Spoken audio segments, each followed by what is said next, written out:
Hello guys, welcome back to my blog channel.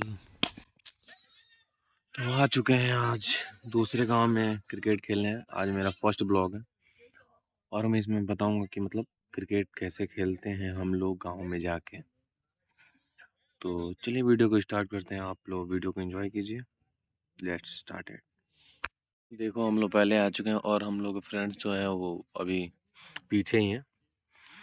तो हम लोग आके अभी यहाँ पे ग्राउंड पे बैठे हैं। दिखाते हैं आप लोगों को। देखो, पूरा ग्राउंड खाली है।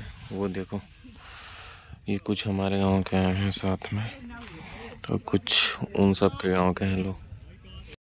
मैच चालू हो चुका है, देखिए।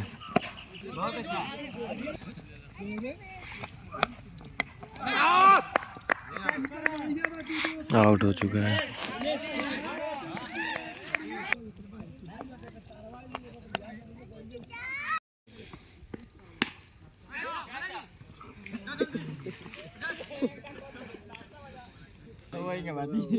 खतरनाक आदमी।